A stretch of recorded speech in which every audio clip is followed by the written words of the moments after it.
ஹல்லேலூயா ஹல்லேலூயா. நம்மை ஆண்டவராகிய இரட்சகருமாகிய இயேசு கிறிஸ்துவின் நாமத்தினால உங்கள் அனைவருக்கும் நாங்கள் வாழ்த்துதலை தெரிவித்துக் கொள்கிறோம். கடைசி வார்த்தை ஸ்கூல் பசங்களுக்கெல்லாம் தெரியும். ஸ்கூல் என்னன்னா காலையில நம்ம எப்படினாலும் டைம் ஓட்டிடுவோம். ஆனா அந்த லாஸ்ட் பீரியட் வரும்போது டைம் பார்த்துக்கிட்டே இருக்கும். எப்படா முடியும் எப்படா முடியும் எப்படா முடியும். அந்த மாதிரி இல்லாதபடி வெகு சீக்கிரமாகவே நான் முடிக்கிறேன். கர்த்தர் கிருபை செய்வார். எடுத்தவர்கள் வாசிப்போம். லூக்கா எழுதின சுவிசேஷம் 23ஆம் அதிகாரம் 46வது வசனம்.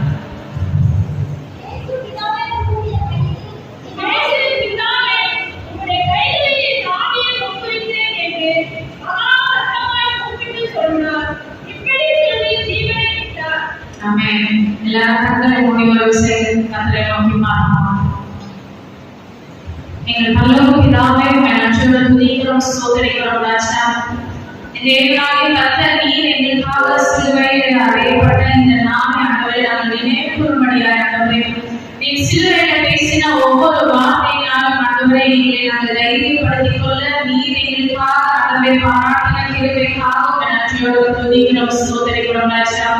என் தேவனாகிய கர்த்தர் ஆண்டவரே பேசின ஒவ்வொருவரோடும் நீர் இருந்தது போல ஆண்டவரே அடையாளப்பட்டு நீங்கள் இருந்து ஆண்டவரே அப்பா பேசுகிற காரியங்கள் தெளிவாய் பேசுகிறத கிருபை நீர் தரும்படியாய் நாங்கள் ஜெபிக்கிறோம். எல்லாவற்றையும் கர்த்தராகிய இயேசு கிறிஸ்து நாமத்தில் ஜெபிக்கிறேன் என் ஜீவனான பிதாவே, ஆமென். நம்ம இதுவரைக்கும் 6 வார்த்தையை பார்த்திருக்கோம். இப்ப 7வது வார்த்தைக்குள்ள வந்திருக்கிறோம். இந்த இப்போ ஒரு மனுஷனா உலகத்துல பிறந்த ஒவ்வொருவருக்குமே நம்ம இந்த உலகத்துல வாழும்போது நமக்கேற்ற ஒரு காரியத்தை நம்ம செய்யணும்னு சொல்லி எதிர்பார்ப்போம் இல்லையா? அப்படிதான் இயேசு கிறிஸ்துவும் இந்த உலகத்துல வாழ்ந்தவர் அவருக்கேற்ற ஒரு காரியத்தை செய்வதற்காக தான் அவர் இந்த சிலுவை பாடும் மரணத்தை ஏற்றுக்கொண்டார். அவருக்கேற்றனா அவரோட பிள்ளைகளாகிய நமக்கு ஒவ்வொரு பெற்றோர்களும் பிள்ளைகளுக்கு அவங்களால முடிந்த சொத்துக்களோ படிப்பையோ தந்து விட்டு செல்கிறார்கள். இயேசுவானவர் பிதாவாகிய தேவன் குமாரனாகிய இயேசு கிறிஸ்துவை நமக்கு கொடுத்து அவர் நமக்காக சிலுவையிலே இந்த 7 வார்த்தைகளை பேசி எதை நமக்காக கொடுத்து விட்டு சென்றிருக்கார் என்றால் பரலோகம் என்கிற சொத்தை நமக்காக கொடுத்து விட்டு சென்றிருக்கிறார். மனுஷர் பேசுகிற விதமாய் அல்ல, ஆவியானவர் இயேசு கிறிஸ்து இந்த பூமியில பேசின ஒரு வார்த்தைக்கும் ஒரு ஆவிக்குரிய அர்த்தம் இருக்கு.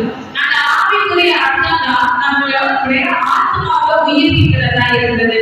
இயேசு பேசின 7 வார்த்தைகளிலும் ஒரு ஆவிக்குரிய அர்த்தம் இருக்குது. அது ஒவ்வொரு ஆவிக்குரிய அர்த்தத்துல முதலாவது அர்த்தம் மன்னிக்கிற அர்த்தம். நம்ம மன்னிக்கிறவர்களாக மட்டும் இல்லாதபடி நம்மிடத்துல என்ன இருக்க வேண்டும்?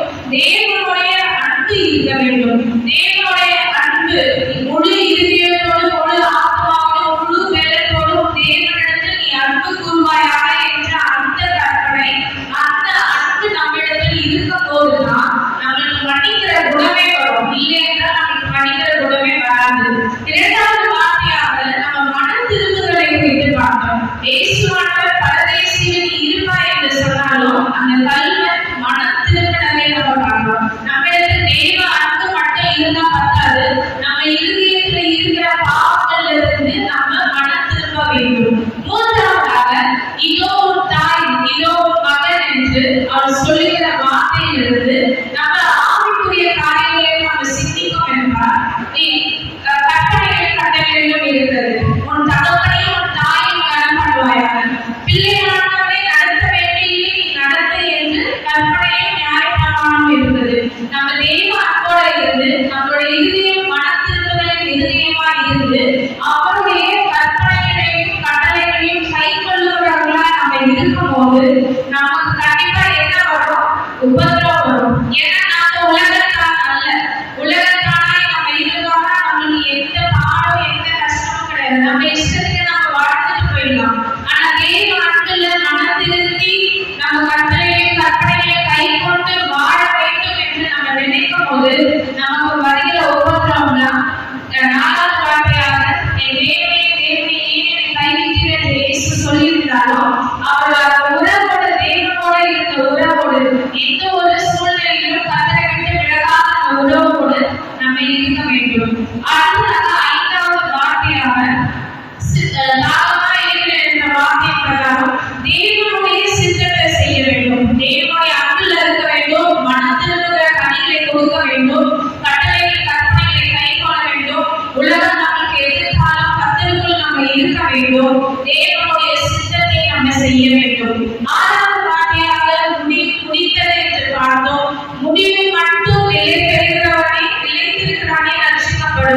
என்ற வார்த்தைப்படி நம்ம முடிவு மட்டும் நிலைத்து இருக்கணும். இந்த 6 வார்த்தைகளை நம்ம பார்ப்போம். 7வது வார்த்தை ஆவிக்குரிய வாழ்க்கையில நம்ம கடைபிடிக்க வேண்டிய காரியம் என்னவென்றால் நம்முடைய மரணம் மட்டும் அவருடைய வருகை மட்டும் நம்மளுடைய ஆவியை அவர் கையில ஒப்பு கொடுக்கிறவர்களாக நம்ம இருக்க வேண்டும். ஆண்டவராகிய இயேசு கிறிஸ்து சிலுவையில பேசின 7 வார்த்தைகளை நம்ம ஆவிக்குரிய வாழ்க்கையில ஃபாலோ பண்ண வேண்டிய ஒரு காரியமும் இதுதான். இப்ப 7வது வார்த்தையாக நம்மளுடைய மரணத்தையும் நம்முடைய 2ஆம் வருகையிலும் நம்முடைய ஆவியை எப்படி ஒப்பு கொடுக்கணும் அப்படின்றதுதான் நம்ம இந்த வசனத்தின் மூலியமா நம்ம பார்க்க போகிறோம். லூக்கா 23:46 சொல்லப்பட்டது போல இயேசு பிதாவே உம்முடைய கைகளில் என் ஆவியை ஒப்புவிக்கிறேன் என்று மகா சத்தமாய் கூப்பிட்டு சொன்னார். இப்படி சொல்லி ஜீவனை விட்டார். பிதாவுடைய கரங்களில் அவருடைய ஆவியை ஒப்பு கொடுத்தார். நாம் அப்படிப்பட்டவர்களாக இருக்கிறோம். ஏன் 7 வார்த்தையை மாத்திரம் அவர் பேசினார்? எத்தனையோ வார்த்தை பேசியிருக்கலாம், இல்ல ஒரு வார்த்தையா பேசியிருக்கலாம், இல்ல ஒரு காரணமா பேசியிருக்கலாம். 7 வார்த்தைகளாக பேசுவதற்கு காரணம் என்ன? ஏன் ஆண்டவராகிய இயேசு கிறிஸ்து சிலுவையிலே 7 வார்த்தைகளை பேசினார் என்றால் 7 என்ற வார்த்தைக்கு பரிபூரணம், முடிவு, அதே போல பரிசுத்தம் என்று நிறைய அந்த வார்த்தைக்கு அர்த்தம் இருக்குது. 7 என்ற நம்பர் நம்ம வேதத்துல சில விசேஷித்த நம்பர்களை நம்ம பார்க்க முடியும். 3, 12, 40, 7 இந்த மாதிரி சில விசேஷமான நம்பர்களை நம்ம ரிப்பீட்டடா பைபிள்ல பார்த்துட்டே இருக்கோம். அதே போல 7 என்ற இந்த வார்த்தைக்கு பரிபூரணம், முழுமை, நிறைவு, பரிசுத்தம் போன்ற எல்லாவற்றையும் இந்த 7 என்ற எண்ணுக்கு ஒப்பிட்டு சொல்லப்படுகிறது. எக்ஸாம்பிளா நம்ம பார்த்தோம்னா 7 நாட்கள்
மனதை உள்ளவர்கள், கர்த்தருடைய பிள்ளைகள் என்று சொல்லத்தக்க, நம்ம சும்மா வெளி விஷயமாய் கர்த்தருடைய பிள்ளை என்று சொல்லாதபடி உண்மையா கர்த்தருடைய பிள்ளையா அவரோட ஐக்கியத்துல அவரோட ஜெபத்துல நம்ம கனெக்டடா இருக்கணும் என்பதுதான் இந்த 7 வார்த்தைகளிலும் பிதாவால் அதிகமாய் அவர் பயன்படுத்துகிறார்.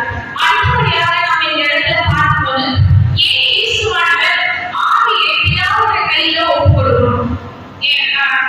ஆவியை ஒப்புக் கொடுக்க சொல்லிட்டு சில இடத்துல சொல்லிட்டு பிதாவின் கையில் ஒப்புக் கொடுக்க வேண்டிய காரியம் என்ன? ஏன் ஆவியை ஒப்புக் கொடுக்கணும்? நம்ம ஆதியாகமத்துல 2ஆம் அதிகாரம் 7ஆம் வசனத்துல சொல்லப்பட்டிருக்கிறது, தேவனாகிய கர்த்தர் மனுஷனை பூமியின் மண்ணிலே உருவாக்கி ஜீவ சுவாசத்தை அவன் நாசியிலே ஊதினார், மனுஷன் ஜீவ ஆத்மாவானான். ஆவி எங்கிருந்து நமக்கு கிடைக்கப்பட்டது? அவருடைய நாசியின் சுவாசத்திலிருந்து நமக்கு பெறப்பட்ட ஆவி. அப்ப யார்கிட்ட கொடுக்கணும்? பிரசங்கியிலிருந்து வந்து ஒரு வசனம் இருக்கிறது. பிரசங்கி 12ஆம் அதிகாரம் 7ஆம் வசனம். பிரசங்கி 12:7.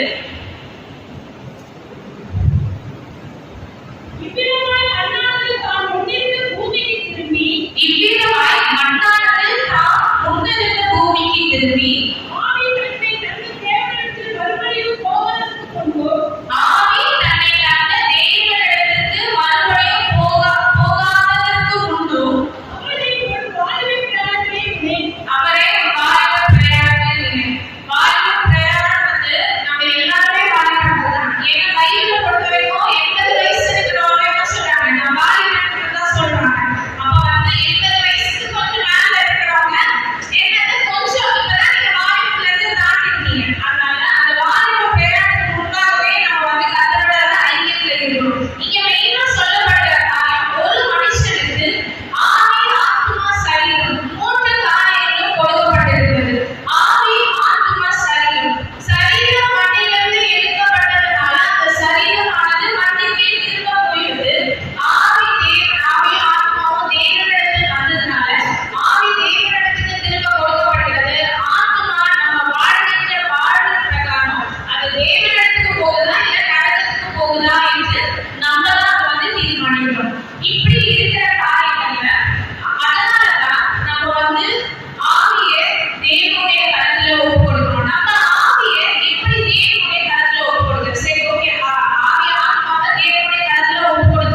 ஸ்டெப் எடுத்து வைப்பாங்க.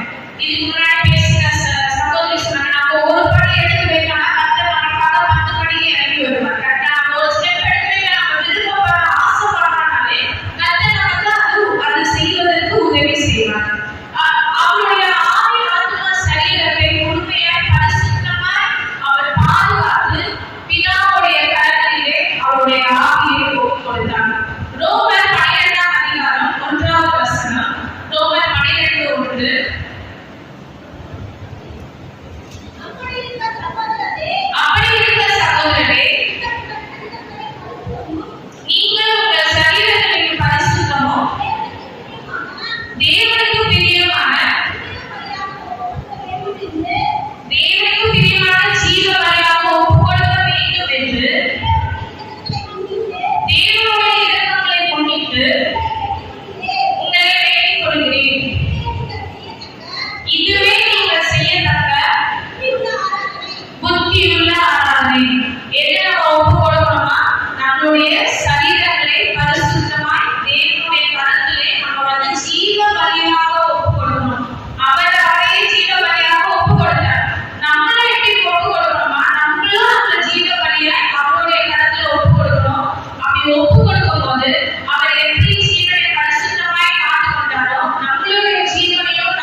வேண்டும்.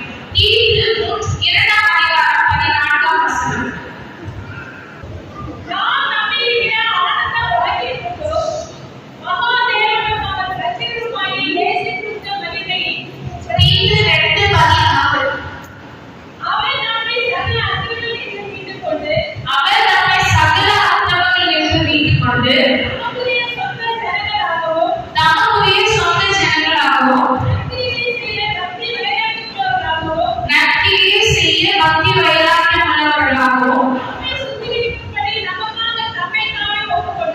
நம்மை சுத்திகரிக்கும்படி நமக்காக தம்மை தாமே ஒப்புக் கொடுத்தார்.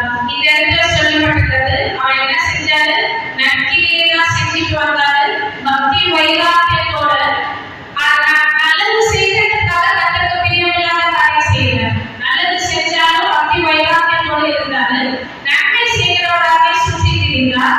அவர் தம்மை தாமே ஒப்புக் கொடுத்தார். அந்த மாதிரி நம்மளுடைய ஜீவியத்தையும் நம்ம ஒப்புக் கொடுக்கும் போதுதான் கர்த்தராகிய ஆண்டவராகிய இயேசு கிறிஸ்து நம்மளுடைய ஆவியை அவர் பெற்றுக்கொள்வதோடு நம்ம மனிதனிடம் என்றால் நம்மளுடைய ஆவி, உயிரோடு இருந்தோம் என்றால் மருத்துவமாக ஆக்கப்படுத்தும் போது அவருடைய ஆத்மா.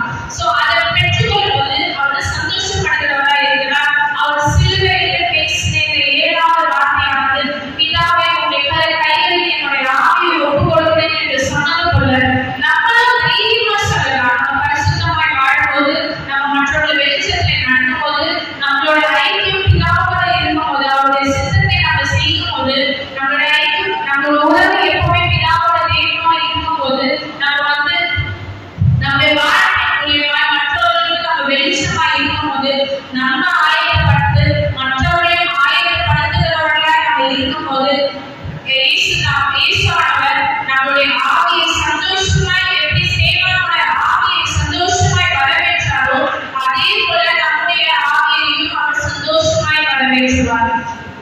ஜெபம் செய்வோம்.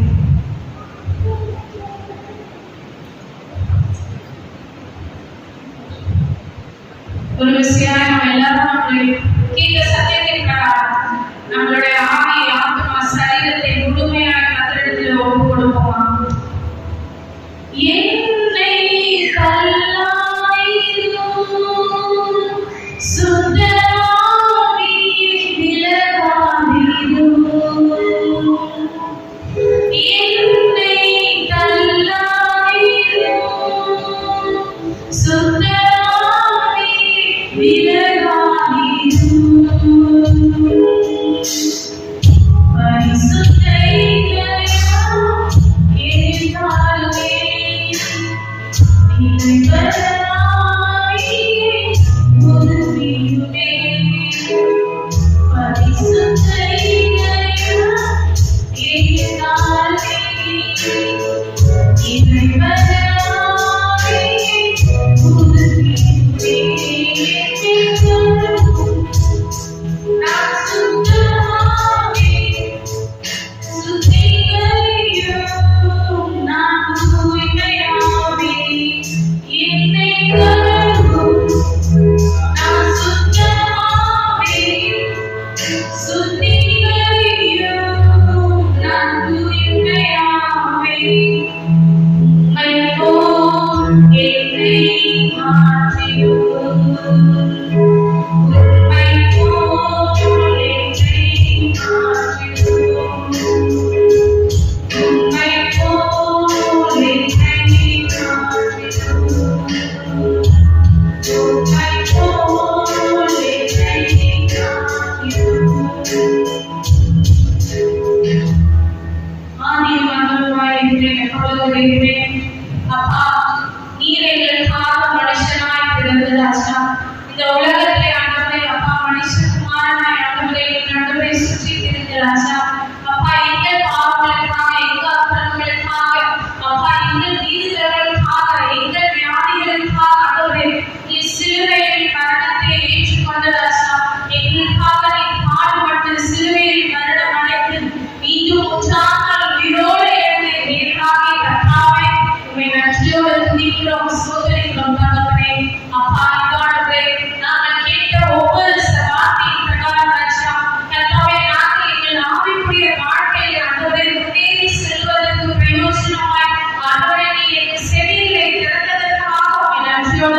துதிக்கிறோம், ஸ்தோத்திரிக்கிறோம் ராஜா.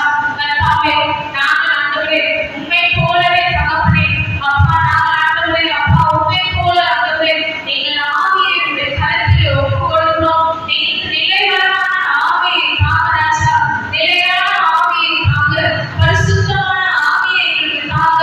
நாங்கள் மற்றவர்களுக்கு வெளிச்சம் உள்ளவர்களாய் இருக்க நீங்க கிருபை செய்யுங்க ராஜா. அப்பா எங்களை நாங்களே ஆயத்தப்படுத்திக் கொண்டு மற்றவர்களை ஆயத்தப்படுத்துகிறவர்களாய் மாறி அப்பா உங்களுடைய வருகையில் ஆண்டவரே என் மகள் என்று ஆண்டவரே நீங்க அழைத்ததற்கு ஆண்டவரே பிள்ளைகளாய் நீங்க எங்களை மாற்றும்படியா நாங்கள் செபிக்கிறோம் தகப்பனே. அப்பா தந்திருக்கிற ஒவ்வொருவரையும் உங்களுடைய கரத்தை தாழ்த்தி ஒப்புக் கொடுக்கிறோம். எல்லா புதிய மகிமை இயேசு ஒருவருக்கே செலுத்துகிறோம். மீட்பரை சிலுவையில் நாமம் செபிக்கிறோம் என்று நல்ல பிதாவே. ஆமென்.